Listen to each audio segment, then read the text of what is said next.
Bonjour à tous.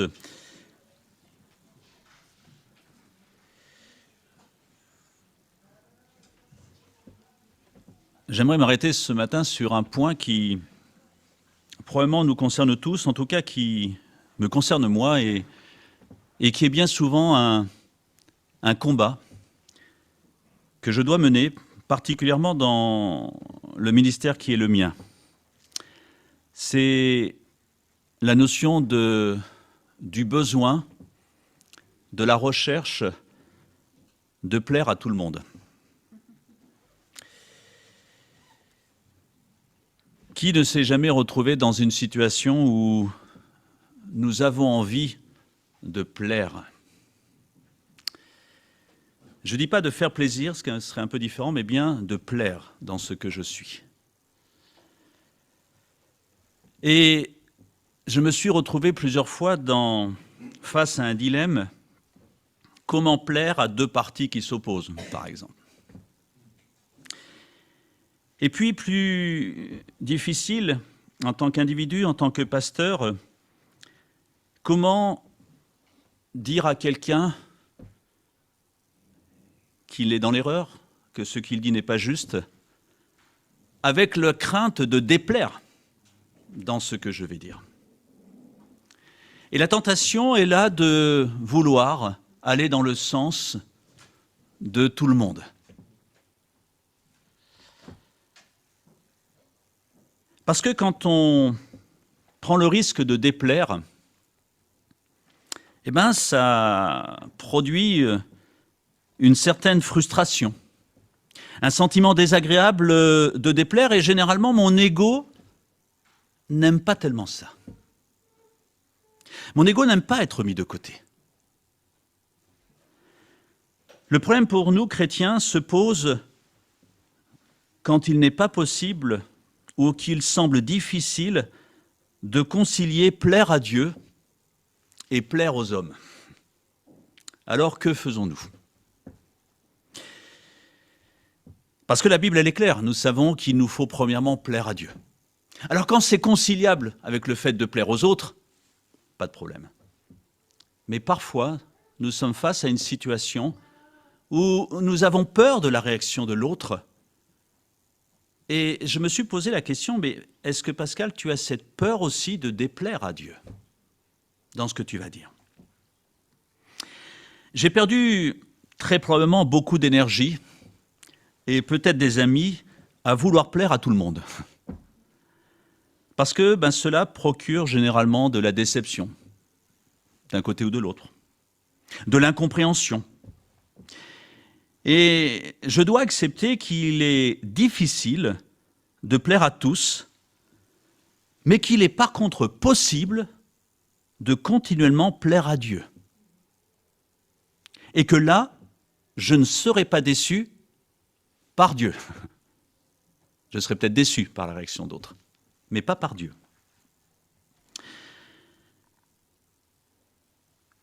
Je dois apprendre à ne pas avoir peur des autres. Et d'ailleurs, il y a un proverbe, le proverbe 29, qui nous dit que c'est un piège que de trembler devant les hommes, mais se confier en l'Éternel procure la sécurité. Proverbe 29, 25. Alors, je constate également, et peut-être que cela peut nous rassurer un petit peu, que Jésus n'a pas plu à tout le monde. Parce que son seul but était premièrement de plaire à Dieu, de plaire à son Père. D'où le temps qu'il passait avec lui. Et il n'a pas eu peur parfois de ne pas rester avec certains, au risque d'être critiqué, et il a été critiqué. Mais il était l'Évangile qu'il voulait partager, celui que le Père lui avait donné de donner. Parce que, soyons honnêtes, ce dilemme, il est lié en fait à la peur de la réaction de l'autre qui est en face de moi. Je redoute la manière dont il va réagir. La peur d'être jugé, la peur d'être rejeté, parce que je ne pense pas comme cette personne. C'est difficile, parfois, d'être face à quelqu'un qui ne pense pas comme soi-même. La tentation de parfois même modifier légèrement son message pour le rendre, je dirais, plus convenable à la personne que j'ai en face de moi, aux yeux de celui qui est en face de moi, au risque de ne plus totalement plaire à Dieu. Rappelons-nous, quel est le premier et le plus grand des commandements? Tu aimeras le Seigneur ton Dieu de tout ton cœur, de toute ton âme, de toute ta pensée, de toutes tes forces. Et le second qui lui est semblable, tu aimeras le prochain de toute ta pensée, de toute ta force? Non, comme toi-même. Là, il y aurait vraiment quelque chose de très intéressant à partager, cette notion que Dieu y met toute son énergie, on doit y mettre toute notre énergie quand on aime Dieu. Et là, il compare le fait d'aimer son prochain par rapport à moi. Aimer ton prochain comme toi-même. Ce n'est pas mon message de ce matin, donc je ne vais pas m'arrêter dessus. Mais il y a une réflexion très intéressante à avoir par rapport à ça, qui met l'accent sur aimer l'autre plus que soi-même. Et là, on revient toujours à cette problématique du moi, ma place. Est-ce que le fait de plaire à l'autre sous-entend me faire plaisir à moi? Pourquoi cette peur du regard de l'autre? Pourquoi, du coup, la conséquence du besoin d'être bien vu des autres?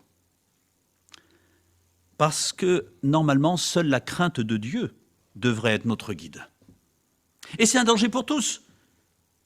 Un danger pour votre serviteur qui est devant, qui pourrait se dire, en préparant ce message, est-ce que je veux plaire à Dieu dans ce que je vais dire, même si parfois cela peut être un peu dur? Ou est-ce que je veux vous faire plaisir et vous dire, mais Dieu vous aime. Vous êtes des gens formidables. Dieu vous a gravé sur la main. Il vous aime tous. Et je peux le dire, et c'est juste. Et heureusement, il est bien souvent possible de plaire à chacun dans ce que l'on va dire. Mais qu'est-ce que je recherche? Le moi qui doit paraître ou la parole de Dieu qui est source de vie pour chacun de nous? Alors, juste pour savoir de quoi on parle, besoin de plaire, c'est convenir au goût de quelqu'un, lui être agréable, lui faire plaisir. Éveiller la sympathie chez quelqu'un, être une source d'agrément, de satisfaction pour quelqu'un.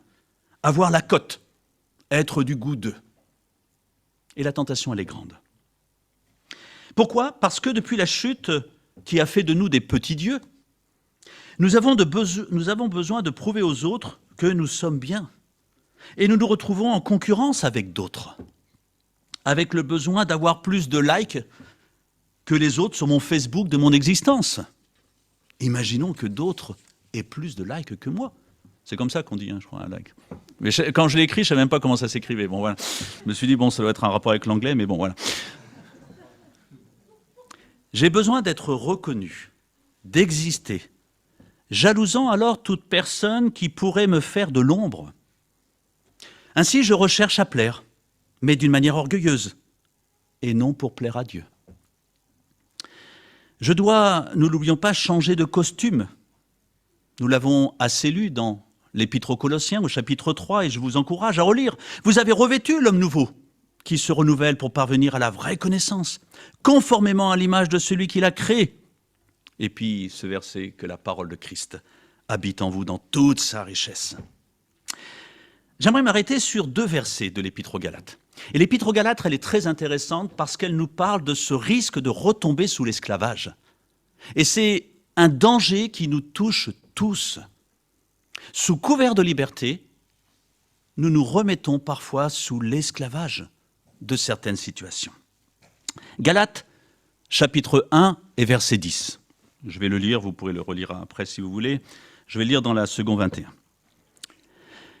Rappelons-nous que Paul défend son ministère et en même temps s'adresse à des personnes qui pensent qu'en rajoutant certaines choses du passé, ils vont devenir de meilleurs chrétiens. Mais en même temps, il y a ces risques de compromis entre la religion juive et puis le christianisme. Que nous est-il dit? C'est Paul qui parle. Est-ce la faveur des hommes que je recherche ou celle de Dieu? Est-ce que je cherche à plaire aux hommes? si je plaisais encore aux hommes, je ne serais pas serviteur du Christ. Et puis un peu plus loin, il va prendre un exemple, et là je trouve qu'il tape fort dans l'exemple qu'il va prendre. Au Galates chapitre 2, les versets 11 à 14, parce qu'il prend l'exemple de Pierre, le grand apôtre, reconnu par tant de personnes autour de lui.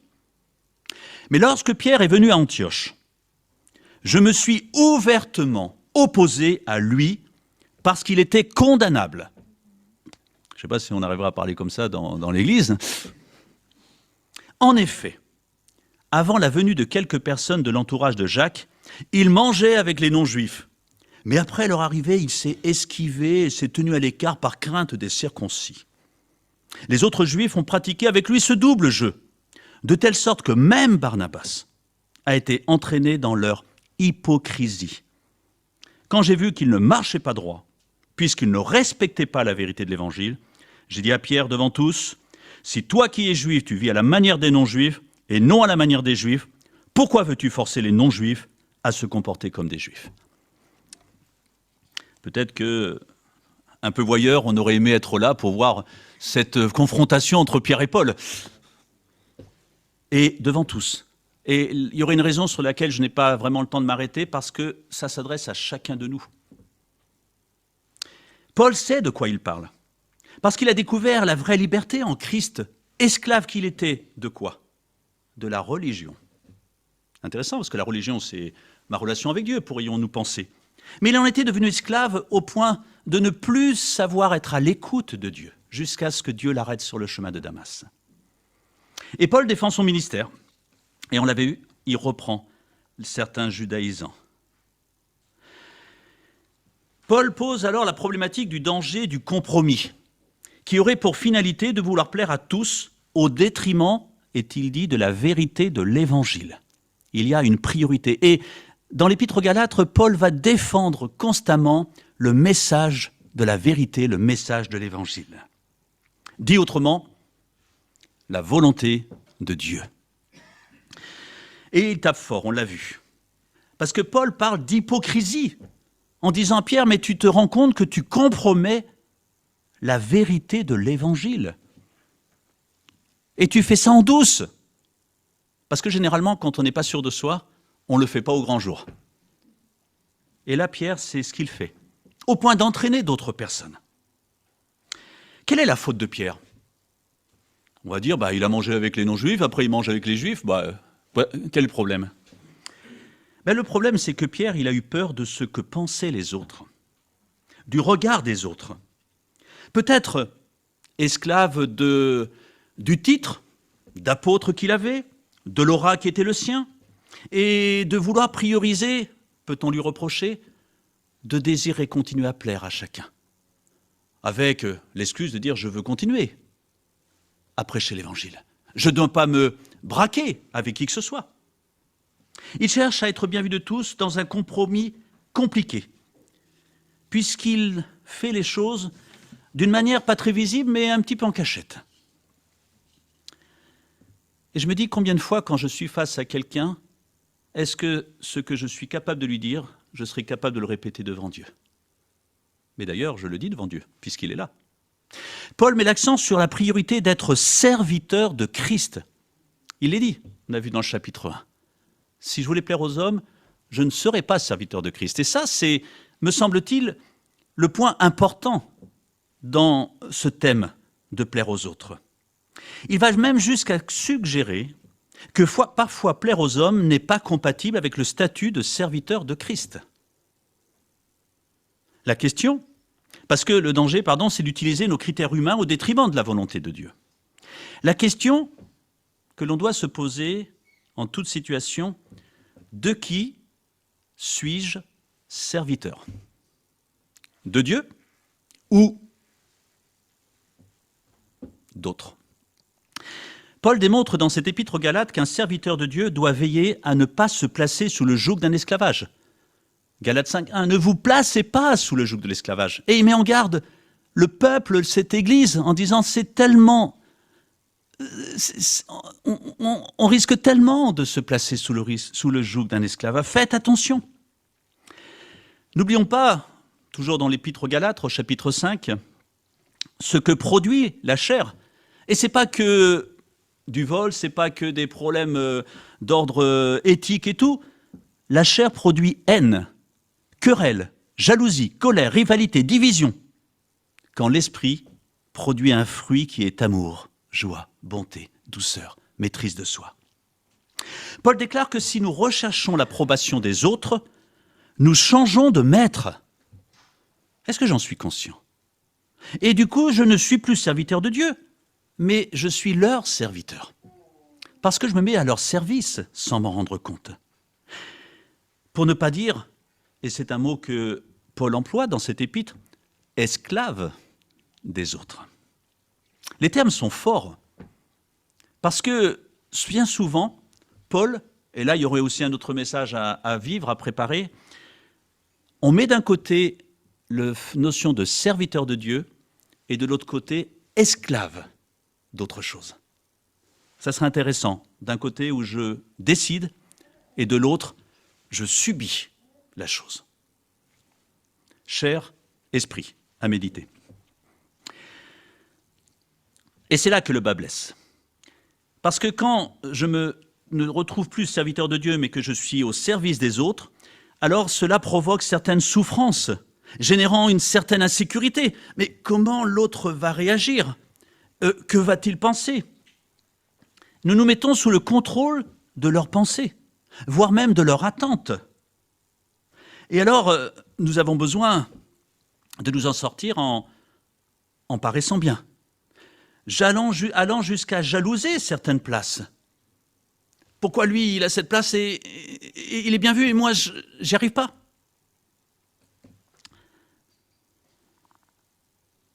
La peur de mal faire, d'être désapprouvé, d'être humilié, peut m'amener à atténuer effectivement le message de l'Évangile. C'est un peu le thème de cet épître aux Galates, que je vous encourage à relire d'ailleurs constamment. C'est un piège que de trembler devant les hommes, mais se confier en l'Éternel procure la sécurité. Ou dans une version plus actuelle, avoir peur des êtres humains représente un piège, mais celui qui se confie dans le Seigneur est en sécurité. Et c'est vraiment cette notion de sécurité que l'on doit mettre en avant. Se mettre sous un joug de l'esclavage, c'est se sentir prisonnier d'une situation. Je pense aux paroles d'un chanteur qui disait « Je suis plus seul qu'au premier jour dans ma prison de gloire, et ne me parlez plus d'amour, j'ai bien peur de ne plus y croire. » Nous pouvons très facilement nous rendre prisonniers, nous retrouver dans une prison que nous avons nous-mêmes mis en place. Et comment sortir d'une prison? Comment sortir? Sinon, d'en être délivré par une personne qui peut ouvrir la porte. Prisonnier du regard des autres, engendrant peur, jalousie, querelle, je l'ai dit. Mon statut, la place que Dieu m'a donnée, est-elle au service de Dieu ou est-elle à mon service, qui alors tient compte du regard des autres? L'Église peut alors devenir mon Église, alors qu'elle appartient à Dieu seul. Et c'est lui, en tant que chef et autorité, que je veux servir, et lui seul. Pas moi-même, pas les autres, mais Dieu seul. Chercher à plaire aux autres revient parfois à s'approprier l'Église de Dieu, en devenant à une place qui n'est pas celle que Dieu souhaite, une place peut-être un peu trop centrale. Serviteur de Christ, c'est l'écouter, suivre sa volonté. Et dans ce contexte, ne pas avoir peur des autres, parce que servir Dieu me suffit, sa grâce me suffit. Et ce texte, nous le connaissons tous. Alors, vous pourriez me dire, oui, mais la paix dans tout cela, parce que nous sommes appelés à vivre la paix entre nous. Et parfois, c'est un domaine que j'ai été tenté de mettre en avant en me disant, non, mais par souci de paix, Seigneur, je vais être en accord. Je vais peut-être pas tout à fait dire la chose, pour ne pas dire, je ne vais pas tout à fait dire la vérité. Mais ce verset qui nous dit, s'il est possible, autant que cela dépende de vous, soyez en paix avec tous les hommes, autant que cela dépende de vous. On doit faire notre part, mais nous ne sommes pas responsables de la manière dont l'autre va réagir. Il est bien d'être en paix avec tous les hommes si c'est possible. Et la Bible nous y encourage. Attention, je ne suis pas en train de dire qu'il ne faut pas. La maturité spirituelle, c'est désirer, premièrement, plaire à Dieu. Mon souhait, Seigneur, c'est toi. Tant pis pour le reste. C'est dur ce que je suis en train de dire. Je veux accomplir ta volonté à la place que tu me donnes sans craindre le regard des autres. Alors bien sûr, Paul, là encore, dans 1 Corinthiens, on voit qu'il ne cherche pas forcément à plaire à tous, mais il donne le message de la parole de Dieu. Mais notons quand même, et c'est important, on l'a vu avec le fruit de l'esprit la dernière fois, que Paul le fait avec amour, en aimant celui qui est en face, avec ce désir de les voir revenir à Dieu, avec le souhait de voir ce peuple se tourner pleinement devant Dieu. Et comme il le dit dans la 2e épître aux Corinthiens, avant toute chose, nous désirons plaire à Dieu. Avant tout le reste, priorité, plaire à Dieu. Songer à plaire à tout le monde ou à faire bonne impression, c'est se soumettre à des critères humains. N'oublions pas que Jésus s'est éloigné parfois des foules pour s'isoler avec son Père et profiter de cette solitude pour rester en communion avec lui. Il était premièrement là pour lui, avant d'être là pour les autres.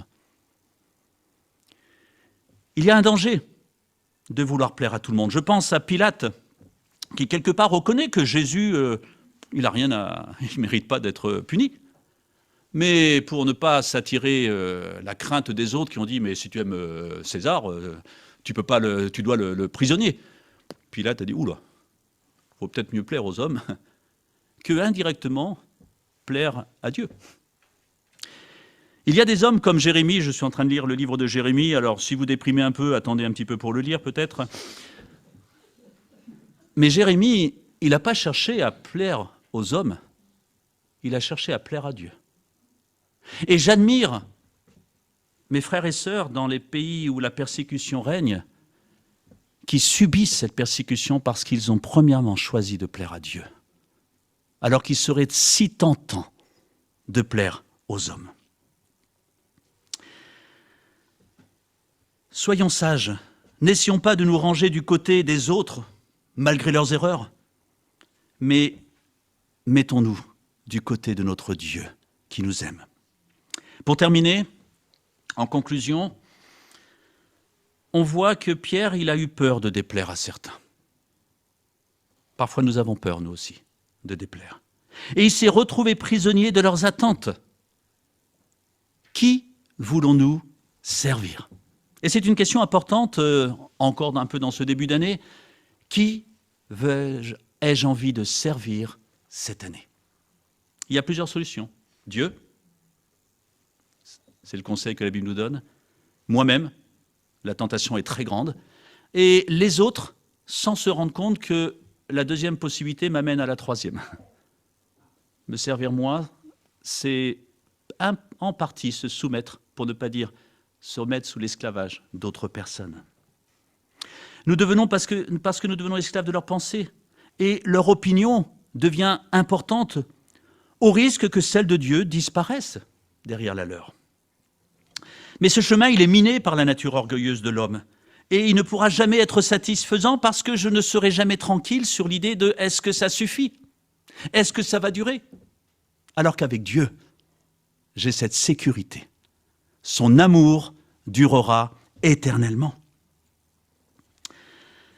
Le risque de ne jamais en faire assez, avec toujours un cher frère qui sera là pour me rappeler mon imperfection, d'une manière ou d'une autre.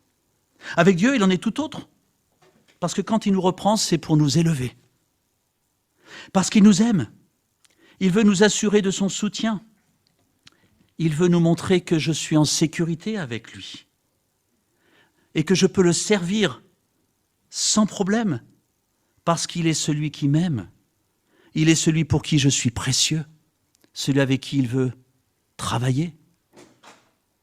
Alors travaillons en recherchant la paix, autant que cela dépende de nous, mais en visant uniquement à plaire à Dieu, sans craindre d'autres réactions, ou sans rechercher l'approbation de Dieu, l'approbation des autres, pardon.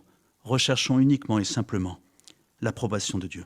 Seigneur, qu'est-ce que tu penses Et quand il y a une réaction qui peut me faire peur, négative, ou qui me reprend, plutôt que de dire « Oh là là, il va falloir que je change certaines choses parce que ça ne lui a pas plu », de se tourner vers Dieu. « Seigneur, qu'est-ce que tu penses de ce que je viens d'entendre? Quelle est ton opinion, toi, par rapport à ça ?» Et vivre dans cette sécurité avec Dieu, c'est goûter la paix de Dieu qui dépasse tout ce que l'on peut comprendre et qui gardera nos cœurs et nos pensées en Jésus-Christ. Je finirai simplement avec le verset de Romains 8, 31-39. Est-ce que quelque chose pourrait nous séparer de l'amour de Dieu, pour introduire ce texte? Si Dieu est pour nous, qui sera contre nous?